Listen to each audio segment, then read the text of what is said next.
मेरे लाल पीले आसमानी नीले, पहले सही से बैठ जाइए आप लोग। Very good. एक बार मुस्कुराइए, मुस्कुराइए। नहीं मुस्कुराएंगे तो आपका न्यूरॉन्स एक्टिव नहीं होगा। और हमने आपको बताया था कि जितना ज्यादा पढ़ेंगे उतना ही अच्छा करेंगे। खूब मन से पढ़िए, पढ़ने का कोई विकल्प नहीं होता। हम लोग आते हैं मापन का प्रयोग, हम लोग पहली पार्ट पढ़े थे और दूसरी पार्ट जो है वो पढ़ने जा रहे हैं। और ध्यान ये रखना है, ये हमारे लिए इम्पोर्टेंट है। और जब आप बड़े क्लास में चले जाएंगे तो ये वाला जो पोर्शन है ये ध्यान रखिए, इतना इम्पोर्टेंट है। और पिछले साल भी इससे सवाल पूछा गया, तो इसको भी ध्यान से देखेंगे। सारा कुछ मैं लिखा हूं शांत और ध्यान से देखिए। है क्या कागज मैंने लिखा था, इससे पहले हमने milli centi deci metre deca hecto kilo, उसमें मिली सेंटी डेसी लीटर और डेका हेक्टो किलो की बात की थी। आज हम घड़ी तथा कैलेंडर से संबंधित तत्व को पढ़ेंगे। अब घड़ी क्या होता है? दो घड़ी होता है। एक घड़ी होती है हमारी जो ये घड़ी है ना, और एक आप देखेंगे मोबाइल में भी घड़ी होती है ना, मोबाइल में घड़ी। तो दो तरह की घड़ी होती है और दोनों घड़ी, इसको कहते हैं हम लोग साधारण घड़ी, जहाँ दीवार पे जो लिखा रहता है उसको साधारण घड़ी कहते हैं। और दूसरी घड़ी क्या होती है? वो घड़ी होती है जो एनालॉग होती है, इलेक्ट्रॉनिक टाइप की होती है। कि इलेक्ट्रॉनिक में क्या होता है, पॉइंट में दिखाता है 12:15, 16:18। तो उसमें दो तरह का बजता है। एक बजता है 1 से 24 घंटा तक, 12 बज गए, 13 बज गए, 14 बज गए, 15 बज गए। और एक होता है 1 से 12 बजे, जैसे ही 12 दिन बजेगा फिर 1 बजे दिन, 2 बजे दिन। 1 और 2 बजे दिन को ही हम लोग क्या कहते हैं? 13 या 14 कहते हैं। हाँ, बीच बीच में हम लोग आज डिस्टर्ब हो गए थे। ठीक, फिर हम लोग देखते हैं तो दो तरह के, जैसे ही कहेगा 14 बज रहा है, तो 14 बजने का मतलब है उसमें से हम 12 को माइनस कर देंगे। यदि 12 माइनस कर देंगे तो क्या हो जाएगा? हमारा 2 बजेगा, तो वही हमारा एक्चुअल टाइम होगा। तो 13 बज रहे, 14 बज रहे, तो उसमें घबराना नहीं है। और पिछले साल भी इस तरह के सवाल आए थे और हम लोग करेंगे, जब सवाल को सॉल्व करेंगे तो हमको समझ में आएगा। मैं जल्दी इसलिए कर रहा हूँ कि आपको कभी भी स्पीड बढ़ाने की जरूरत ही नहीं पड़ेगी जब आप यूट्यूब पर देखेंगे। ऐसे तो आप ऑफलाइन पढ़ ही हैं। अब देखिए क्या है, उसमें दो तरह की बातें आएगी। एक आएगी AM और एक आएगा PM। अब जैसे 12 बज गया पूरा नेट दिन के, उसके बाद यदि 1 मिनट भी हुआ तो ये PM हो जाएगा। और PM का मतलब है, मैं लिखा हूं पोस्ट मेरिडियन, और AM का मतलब होता है एंटी मेरिडियन। हमको याद रखने के लिए क्या अच्छा बेहतरीन तरकीब करना है, जो AM होगा वो सुबह होगा और जो PM होगा वो दोपहर या रात होगा। अब रात के, ध्यान से सुनिए, AM क्या होता है, PM क्या होता है, आप लोग इधर ध्यान में दीजिए। AM का मतलब होता है रात के 12 बजे से लेकर के दिन के, मतलब 12 बज के 1 मिनट से लेकर के 12 बजे दिन के 11:59 तक क्या होगा? AM मतलब सुबह। और सुबह याद करने के लिए मैं कह रहा हूं, सुबह का भी टाइम होता है। और PM का मतलब होता है दिन के 12 बजे से लेकर के 12 बज के 1 मिनट से लेकर के रात के 11:59 तक, मतलब 12 बजे तक क्या होता है? PM। इसको हमने इस तरह भी कर दिया है, बिफोर नून। नून मतलब होता है दोपहर, 12 बजे को कहते हैं नून। तो बिफोर दोपहर, बिफोर मतलब पहले, नून मतलब दोपहर, दोपहर के पहले। या बिफोर मिड डे, मिड मतलब होता है मध्य, डे मतलब दिन, मध्य दिन, मध्याह्न। तो मध्याह्न मतलब दोपहर के 12 बजे से पहले के समय को क्या कहते हैं? AM। और PM का मतलब है आफ्टरनून। नून होता है 12 मतलब 12 जब बजता है दिन में, जब 12 बजता है ठीक 12 बजे, उस समय कहते हैं हम लोग गुड आफ्टरनून। नहीं कहते हैं, क्या कहते हैं? Good noon. जैसे ही 12 बज के 1 मिनट हुआ तो हम लोग क्या कहते हैं? Good afternoon. फिर 4 बज जाता है तो क्या कहते हैं? Good evening. और रात जब हो जाती है, फिर जब सोने के लिए जाते हैं तो गुड नाइट बोलते हैं। तो हम लोग क्या करते हैं, इसमें मैं लिखा हूं आफ्टरनून या आफ्टर मिडडे। मिडडे मतलब दोपहर के दिन के 12 बजे के बाद का समय PM कहलाता है। अब क्या है, एक साल में आप जानते हैं एक सप्ताह में कितने दिन होते हैं, 7 दिन होते हैं। एक दिन में कितने घंटे होते हैं, 24 घंटे होते हैं। इसी तरह एक साल में कितने दिन होते हैं, तो 2 तरह के साल होते हैं। एक को कहते हैं अधिवर्ष, एक को क्या कहते हैं, अधिवर्ष।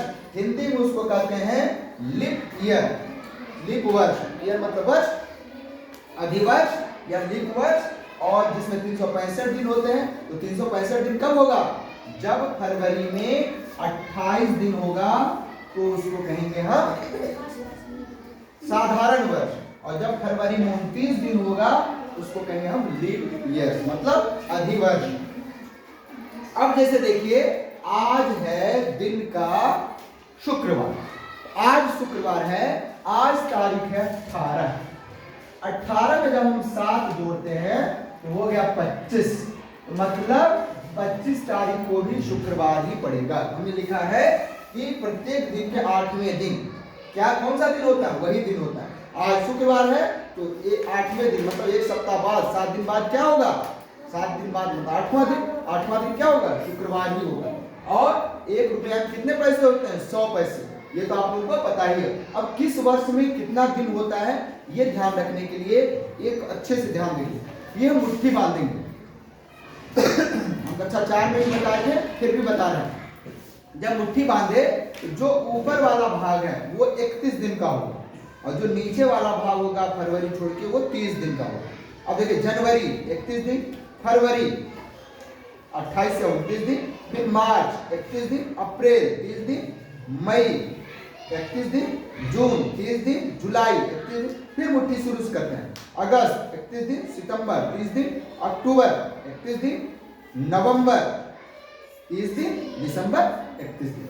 अब हम सोचते हैं कि कैसे हम करें कि हमारा अगला दिन क्या होगा। जैसे मान लीजिए आज शुक्रवार है, आज से 365 दिन बाद कौन सा दिन होगा, आज से साल भर बाद कौन सा दिन होगा। इसके लिए हम क्या करते हैं, 7 से भाग देते हैं, जितना होता है। जैसे 365, एक साल में 365 दिन होते हैं, 7 से भाग देते हैं। जो हमारा विषम दिन होता है, सपोज करिए कहेगा कि 9वें दिन कौन सा दिन होगा, तो 9 में हम 7 से भाग देंगे, 9 में 7 से भाग देंगे तो क्या आएगा, 2 शेष, जो 2 शेष बचेगा ये शेष को उसमें ऐड कर दें। 9वें दिन क्या होगा आज के, तो आज है मान लीजिए, मतलब 9, आज के 9 दिन बाद 18, 9, 27 तारीख को कौन सा दिन पड़ेगा, तो 2 शेष बचा। आज शुक्रवार है तो शनिवार, रविवार, तो 27 तारीख को क्या पड़ेगा, रविवार पड़ेगा। यही है। उसके बाद तो दिन कौन कौन होते हैं, संडे होते हैं, Monday, Tuesday, Wednesday, Thursday, Friday, Saturday, ये कोई दिक्कत नहीं है। अब हम लोग आते हैं, कुछ मानक होता है, एक वर्ग में क्या होता है, 1 घंटा में क्या होता है, ये सब भी जान लें, ये आप लोगों को अच्छे से पता ही है। 1 घंटा में कितने मिनट होते हैं, 60 मिनट होते हैं। अब जो इसमें 3 घड़ी सुई दिख रही है ना, एक होती है सेकंड की, सेकंड की सुई 60 तक, मतलब यहाँ से शुरू करेंगे फिर यहीं आएगी तो 1 मिनट होगा। मिनट की सुई यहाँ से शुरू करके यहाँ आएगी तो 1 घंटा होगा। हाँ, 1 घंटा में कितने मिनट होते हैं, 60 मिनट होते हैं। 1 मिनट में 60 सेकंड होते हैं, ये आप लोगों को पता ही है, पहले कक्षा में पूछ गए, समझने के बाद रिवीजन हो गया। 1 घंटा में 3600 सेकंड होते हैं और 1 मिनट में 1/60 घंटे होते हैं। अब हम लोग आते हैं कुछ मानक। मानक क्या है, एक वर्ग इंच जब हम क्षेत्रफल पढ़ेंगे तो ये हमको काम देगा। एक एयर ये है, क्या बोलते हैं, खेत है, उसके चारों तरफ बाड़ लगाने में कितना पड़ेगा, इसलिए ये जरूरी है। और कल भी आप लोगों ने नहीं याद किया था milli centimetre metre deca hectare kilo, कुछ ही बच्चों याद किया था, सारे नहीं किए थे। अब उसके साथ साथ इसको भी याद कर लेंगे, बहुत ही जरूरी है। 1 वर्ग इंच में 6.4516 वर्ग सेंटीमीटर होता है। 1 वर्ग फुट में क्या होता है, 9.2903 वर्ग डेसीमीटर होता है। Milli, centi, deci, metre, deca, hecto, kilo. इसी तरह 1 वर्ग मीटर में 1.196 वर्ग गज होता है। 1 वर्ग गज में कितने होते हैं, 0.888361 वर्ग मीटर होता है। एयर हमको याद रखना है क्योंकि ये हमेशा पूछे जाते हैं, याद तो सारा करना है, इसको ध्यान रखना। 1 एयर में 119.5 वर्ग गज होता है। और 1 एकड़ में पता है, 1 एकड़ जमीन है, 2 एकड़ जमीन है तो 1 एकड़ में 40 सही 1/2 मतलब 40.5 एयर जमीन होता है। या क्षेत्र होता है। 1 वर्ग मील में 25,900 वर्ग किलोमीटर होता है, ये ध्यान से देखना है।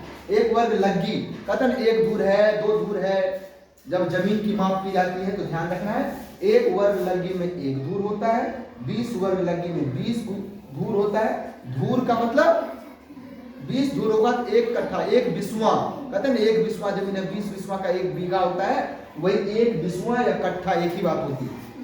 400 वर्ग लग्गी बराबर 400 धूर यानी 20 कट्ठा यानी 1 बीघा होता है। अब जो हमारा मुख्य है इसको आप अच्छे से ध्यान से, इसमें सबसे ज्यादा इंपॉर्टेंट जो है वो ये है, और इसको हमको पढ़ने के लिए ताप की इकाई क्या होता है, तो कोई से जैसे बुखार आता है कितना सेंटीग्रेड तापमान है या कितना फ़ारेनहाइट है, कहता है ना 108 फ़ारेनहाइट, अरे वाह अब तो मर जाएगा, बचेगा नहीं। अब देखिए हमको दिया जाएगा कि 37 डिग्री सेंटीग्रेड है, इसको फ़ारेनहाइट में चेंज करिए, या 98.9 फ़ारेनहाइट है, इसको सेंटीग्रेड में बदलें।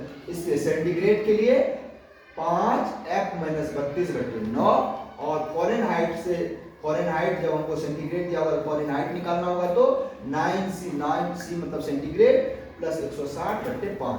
ये हमारा सवाल है, ये इंपॉर्टेंट इतना ज्यादा है, इस बार भी इससे एक सवाल पूछा जाएगा, इसलिए इसको अच्छे से याद करना, कोई कठिन नहीं है। इसके साथ ही हम ये जो मापन के अनुप्रयोग थे दूसरा भाग खत्म कर दिए।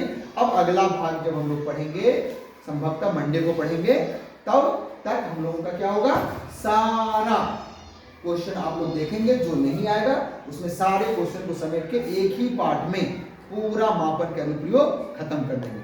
उसके बाद हम लोग नेक्स्ट रेखिक नियम पढ़ेंगे, फिर समय और दूरी पढ़ेंगे, उसके बाद बहुत सारे काम और समय पढ़ेंगे, रेल वाला होगा, 10 आदमी 5 महिला मिलकर कितना काम करता है, 5 महिला 12 बच्चे मिलकर कितना काम करेगा, ये सारा सब पढ़ेंगे। तो कुछ भी नहीं कठिन नहीं है, आराम से खूब पढ़िए, मेहनत करिए और इस सवाल को पहले करके इसको अच्छे से याद कर डालिए। फिर हम लोग सोमवार को मिलते हैं, तब तक के लिए डू योर बेस्ट, खूब मेहनत करिए।